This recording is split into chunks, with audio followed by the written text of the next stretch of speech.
Hi, lovely to have you here. Welcome to the Electro Revolution channel. My name is Michael and I'm a car and tech enthusiast. In this episode, the final of the series, what we're going to talk about is experts' opinions.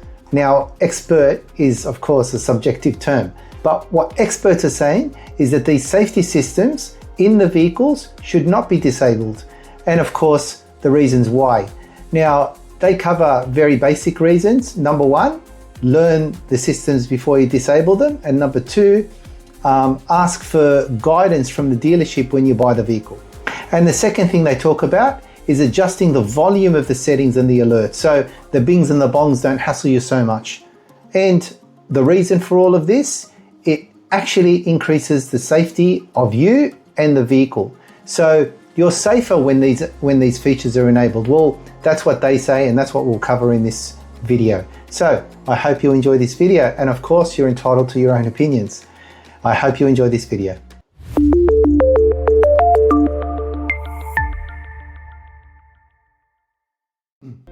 Now let's look at what AAMI said about these statistics and the results or their conclusions of these statistics. They categorized risks and consequences. They said the vast majority of crashes in Australia are rear end or nose to tail collisions, which systems like AEB and collision warnings are specifically designed to prevent. So when you look at car insurers like AAMI, 480,000 crash claims, and the majority of those were rear end and nose to tail. So if you had, say, a car in the middle and a car on either side, if the car in the middle was a vehicle with AEB or forward collision warnings or forward collision braking systems, then it would avoid hitting the car in front of it. And if the car in the rear of it has a similar thing, it would avoid hitting the car in the middle. So I can understand why an insurer like AAMI would say AEB systems are really required, yet some of the people are still turning them off. And they've also identified in data that confirms vehicles with ADAS, especially the AEB feature, have a lower likelihood of being involved in crashes compared to those without. So disabling them actually increases the risk of crashes that are nose to tail and rear end collisions.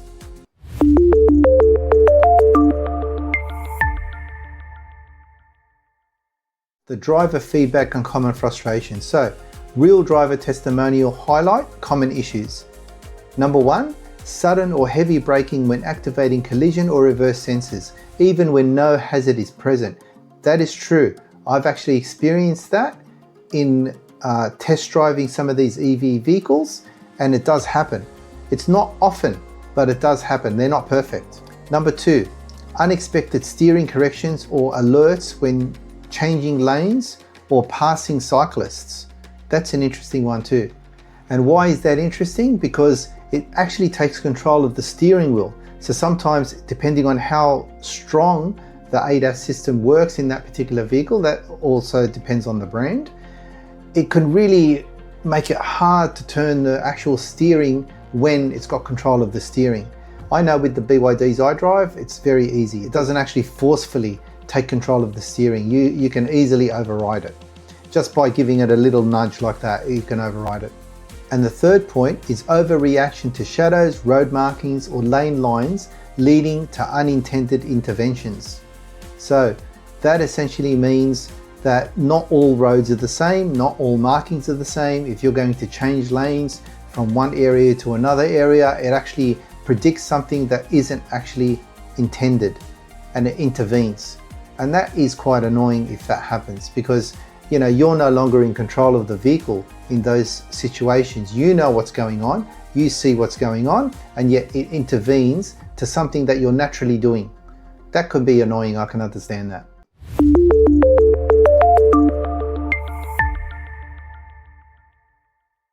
So what did AAMI recommend? So they say, learn how to adjust and customize safety settings, including alert volume or sensitivity threshold. Now that's something that really matters, because I know, for example, I've got speed sign detection within the BYD vehicles. What that means is, as it passes a road sign and it shows, say, a 60 zone, if I start doing more than 60, like 62 kilometers per hour, 63 kilometers per hour, I'll hear a very slight bong. And I asked my passenger that time, do you hear that bong? She said no. It's only on the driver's side. It's a little bong. It doesn't interfere or anything. But what I do know is before BYD fixed that, it used to be a big bong. Everyone in the car would hear it and everyone would know you're speeding. Now that I can understand is a feature you would want to lower and want to decrease the volume of. Now, to counter the trust factor, what AAMI recommend is to practice using the feature in a low stress situation. What that means is in a quiet street. If you're not sure how the cars are going to react in certain situations, go to a quiet street which looks like a main road. Maybe it could have the right markings, the right lines within the center, the solid line within the side, and test the vehicle's ADAS functionality in those types of areas, on maybe roundabouts and cul-de-sacs and those types of areas, just so you could get comfortable and start trusting more the vehicle's ADAS controls before actually testing this on a main road where you could easily go into an accident. And the other important thing also, I know when I bought my vehicle, at least half an hour was spent with me at the dealership to take me through all the features of the vehicle. This is extremely important, and this is what AAMI have pointed out here. What AAMI say is get a walkthrough from the dealership when purchasing a new car or a used car to understand each feature's functions and limitations. That is key to understanding the ADAS controls in your car, especially when you buy it brand new. I can imagine the worst thing that can happen is you buy a new vehicle and you don't know how to use it, because a lot of these vehicles now aren't like the vehicles we used to buy 20 and 30 years ago. They're all electronic, they're all technical, they all got features, all different menu items. You can speak to them, they can answer you, all of these things that you need to learn. When I buy a vehicle, and as I've mentioned in the past, I totally research, I read the manual, I do all of these things to understand a purchase that I've made and understand all the functionality that's part of that purchase. I mean, these are expensive things. I need to know basically everything about the vehicle so I know when I can use features and when I need to turn them off, and how do I adjust them for my own liking.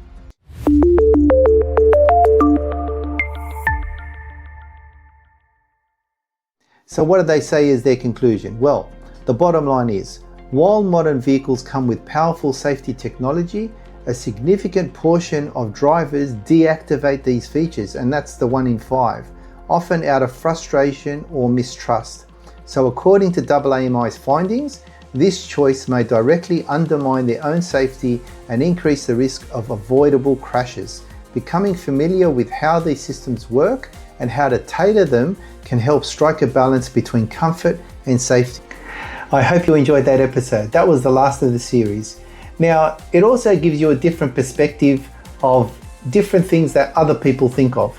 You know, we technically have our own opinions, and they're usually subjective opinions. Sometimes we try and think of things that are objective, which means that it's a real fact and truth without our culture, without our tradition, without our way of thinking interfering with that decision.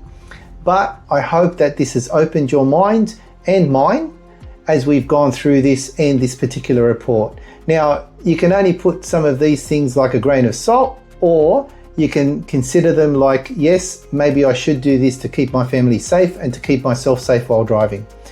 Anyway, these are all opinions, these are all statistics, these are all facts presented by an insurer.